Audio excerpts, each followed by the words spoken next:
RMC, l'amour et vous, Brigitte Lahaie. Allez, on attrape notre fil d'Ariane et notre castratrice préférée. Aïe, c'est bien lancé, Brigitte. Vous avez vu comment elle dit aïe avec un cri joyeux. Ouais. C'est parce qu'elle le fait avec les dents, c'est pour ça. Je serre les dents là, dès que je sais que c'est à moi.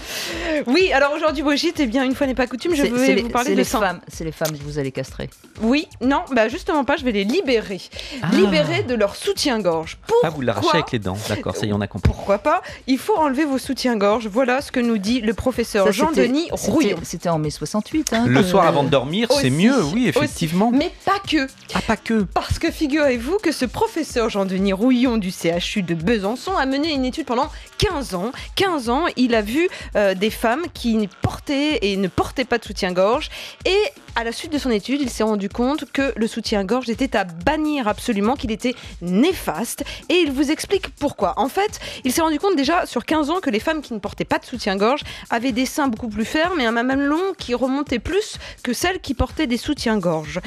Deuxième constat, et c'est plus une explication, le sein en fait est pas fixé en profondeur sur la cage thoracique, mais en fait suspendu au niveau des clavicules. Et donc le sein, si vous portez un soutien-gorge, finit par s'étioler. Et si vous ne portez pas de soutien-gorge, selon lui, eh bien, vous allez renforcer tous les muscles autour et ça va vous permettre de mieux soutenir votre poitrine. Alors évidemment, quand on l'interroge, on lui dit mais attendez, quand vous faites du sport, les seins, surtout si votre poitrine est volumineuse, ça peut être douloureux à la course par exemple et très inconfortable. Et là, pour le coup, on va avoir les seins qui pendent. Et là, il va vous répondre, eh bien, vous avez tout faux, c'est tout l'inverse, parce que plus vous allez être sportive, et c'est le cas dans les jeunes femmes qu'il a suivies et les moins jeunes d'ailleurs, plus elles étaient sportives, moins elles portaient de soutien-gorge et mieux leur poitrine se portait. Et il a même une femme de 60 ans qui a décidé au bout de plusieurs années de se dire, eh bien, tiens, je ne vais plus mettre de soutien-gorge pendant 2 ans. Et au bout de 2 ans, effectivement, l'aspect de sa poitrine s'était nettement amélioré. Donc, en fait, il va encore plus loin puisque quand on vous parle de Wonderbra, de push-up, pour celles qui n'ont presque pas de poitrine, eh bien là, ça vous déclencherait carrément un cancer du sein, selon lui. Les armatures il y a longtemps qu'on n'avait pas entendu blessent. parler du cancer du sein. Ça fait bien quelques jours. Donc évidemment à prendre avec des pincettes parce Alors, qu'il n'y a que lui qui dit ça. Alors quand on combine ça avec une prothèse, ça doit être horrible, là, pour le cancer. Ah oui, soutien-gorge plus prothèse, on est sûr d'avoir un cancer du sein. Il doit aller évidemment dans ce sens-là, si on suit toute sa démonstration, évidemment. Vous savez à qui il me fait penser? Il me fait penser à un metteur en scène suisse avec qui j'avais tourné dans les années 80. Et alors son grand truc, j'ai fait 2-3 films avec lui, mais son grand truc, c'était de nous faire courir à poil avec nos seins qui bougeaient. Et il faisait des gros plans sur nos seins qui bougeaient comme ça. Mais alors ça doit être un obsédé. Ça doit être un obsédé aussi. C'est le caractère excitatoire de l'affaire parce qu'il dit regardez, ça n'a que des avantages de ne pas porter de soutien-gorge, vous allez avoir des plus beaux seins, vous n'allez pas avoir de cancer. Les hommes adorent voir des femmes qui portent des vêtements avec... Je pense qu'ils remboursent les frais de kiné pour les femmes qui par conséquent ont mal au dos.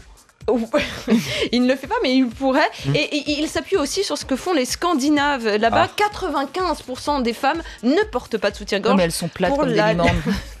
Ceci explique cela. Alors que les Italiennes, elles ont plutôt des grosses poitrines et elles portent des soutiens-gorge. Elles portent beaucoup plus de soutien-gorge, évidemment. Moi, je peux vous assurer, j'ai toujours porté des soutiens-gorge, mes seins se portent très très bien. Alors c'est vrai que je monte à cheval et ça muscle les pectoraux qui tiennent les seins, c'est vrai, mais bon... Alors, il y a plus d'adeptes que vous n'imaginez du non-soutif. Pourquoi ? Parce qu'il y a carrément des journées nationales sans soutien-gorge aux États-Unis le 9 juillet. Mais parce au que Canada aussi le 13 octobre. Le soutien-gorge aliène la femme. Voyons, voilà, on encage la femme dans son soutif. Et donc je me suis dit, Brigitte, est-ce que vous voulez organiser, mais j'ai l'impression que vous allez me répondre par la négative, une journée sans soutien-gorge avec nos auditrices qui nous envoient leurs clichés sans soutien-gorge pour une journée. Pas du tout, parce qu'en plus je trouve ça magnifique un soutien-gorge. Et je trouve qu'on a une bien plus belle poitrine avec un soutien-gorge. Et d'ailleurs les femmes qui ont des poitrines pas extrêmement imposantes, elles aiment mettre des soutiens-gorge un peu rembourrés.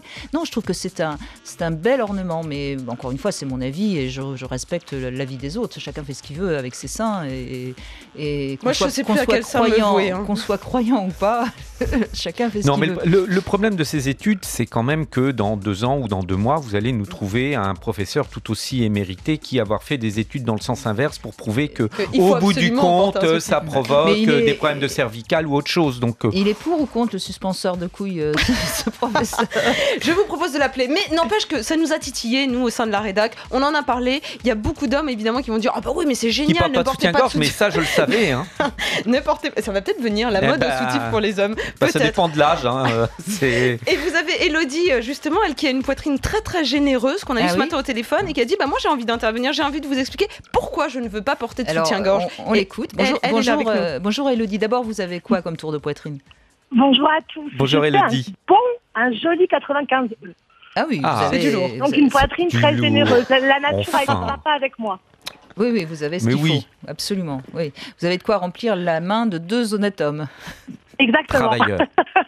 Il y a du boulot. Non mais vous avez quel âge? J'ai 26 ans. D'accord. Donc vous êtes encore très jeune, oui. Et ça fait à peu près 10 ans que je ne porte presque plus de soutien-gorge. Presque plus.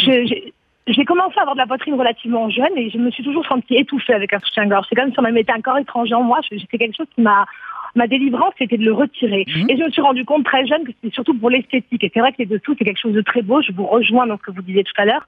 Les sous-vêtements, c'est très joli.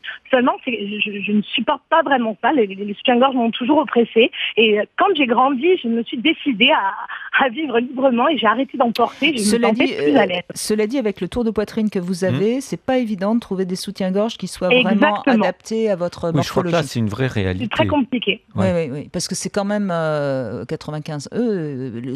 Généralement, les soutiens-gorge s'arrêtent souvent à D. Là, c'est E, 95. C'est peut-être ça aussi. Vous avez souvent eu des soutiens-gorge qui vous serraient un peu. Et là, à ce moment-là, je comprends bien que c'est pas très agréable. Non, mais même esthétiquement parlant, il y a certains vêtements où effectivement j'en porte parce que c'est bien plus joli, parce que ça donne une autre forme à ma poitrine et ça va bien mieux avec certains styles de vêtements. Mais dans la majeure partie du temps, très honnêtement, c'est aussi joli qu'avec un soutien-gorge. J'ai la chance d'avoir une poitrine qui ne tombe pas et peut-être que le professeur a raison et que je les ai musclés et que j'ai réussi à les tonifier et à les conserver comme ça. Mais je me trouve aussi belle, voire plus, quand je n'en porte pas. Et vous faites du sport sans soutien-gorge ou pas? Alors, tout type de sport, non. C'est-à-dire que quand je fais de la course, je voudrais que ce professeur se rende compte du poids que ça fait et de la douleur qu'on ressent en faisant de la course, en faisant une demi-heure de course à pied. Je vais vous assurer qu'on ne tient pas juste à cause de la douleur. Faites du cheval, vous allez voir. C'est effectivement exactement ce que j'étais en train de dire. Voilà, il y a des réalités. Bon, j'ai l'impression qu'on enfonce des portes ouvertes. Je crois que il faudrait peut-être laisser les femmes être libres de faire ce qu'elles veulent et d'arrêter de leur dire ce qu'elles doivent faire. Mais on peut ne pas en porter pour d'autres types de sport. Quand je fais mes abdominaux, mes pompes, ce genre de choses, tout va très bien sans soutien-gorge. Maintenant, la course, c'est une question de douleur. C'est pas une question d'esthétique ni de confort, du confort là, parce que la douleur est forte au bout d'un certain temps. Ben bien sûr. Et puis ça vous tire sur le dos, comme le disait Philippe Exactement. aussi tout à l'heure. Oui. Encore une fois, après tout, chacun fait ce qu'il veut, mais on a quand même comme mission, me semble-t-il, surtout quand on travaille dans le milieu médical, de préserver les gens plus tard, quoi. Parce que si on dit aux jeunes femmes de pas mettre du tout de soutien-gorge et que après à 50 ans elles ont mal au sein en plus, je pense que pour les glandes mammaires, ça me paraît quand même pas une très très bonne chose non plus de les laisser se balloter comme ça. Quand vous faites du sport, certainement, mais la journée, peut-être quand vous êtes inactif, que vous restez assis, c'est pas plus dérangeant que ça, c'est pas plus ou moins dérangeant qu'avec un soutien-gorge, je pense. Oui, bien sûr. Si on reste immobile, on peut rester sans soutien-gorge. Non, mais il y a plein de situations, effectivement, où il n'est pas forcément utile. Mais je crois que ça ne valait pas le coup d'en faire une étude. Voilà, juste l'idée. Je pense que c'est quand même les femmes les plus à même de savoir ce qu'elles ressentent. Vous imaginez quand même que pendant 15 ans, il a pu admirer les seins c'est plus une histoire personnelle. Voilà, c'est ça. C'est le professeur Choron. Oui, c'est ça. Surtout qu'il ajoute qu'au-delà de 30 ans, il n'y a plus rien à faire. Si on a été habitué à mettre des soutiens-gorge, ça ne sert à rien d'essayer de ne plus en mettre, sauf cas exceptionnel pour cette femme de 60 ans. En gros, il ne veut pas recevoir les femmes de plus de 30 ans dans son étude, quoi. Bah oui, je le comprends. Non, mais il explique très clairement que tout ce qui est avec armature, ça comprime les tissus, ça gêne la circulation sanguine et lymphatique, et c'est ça qui pourrait créer les cancers du sein. Mais là où il a raison, c'est certain, c'est qu'il faut avoir un soutien-gorge adapté, et c'est en ça que j'entends tout à fait ce que nous dit Elodie quand elle dit qu'elle se sent avec le moins d'armature possible. Opprimée, bien sûr. C'est ça. Opprimé, c'est vraiment le mot. Vous avez dit le mot juste. Voilà. Eh ben merci Élodie, finalement on est d'accord. Hein bon, on est à peu près d'accord. Bon, et puis je suis sûre que Élodie, vous avez suscité l'envie de beaucoup d'hommes qui nous écoutent de regarder une photo de vous. Alors si vous voulez bien être gentil avec nous, vous nous envoyez une photo de vous. Je vous demande pas une photo de vous nus, les seins nus, mais au moins avec une tenue sans soutien-gorge, d'accord ? Écoutez, ça sera fait. Je ne sais pas si je pourrais vous le faire aujourd'hui. C'est pas le moment de me dénuder, mais je vous le ferai. Oh, c'est gentil. C'est gentil comme tout. Comme ça, au moins, les hommes verront ce qu'est un 95E pour ceux qui ne seraient peut-être pas encore en liberté. Un 95E en liberté, c'est très joli. Oh, c'est joli comme tout. Merci beaucoup.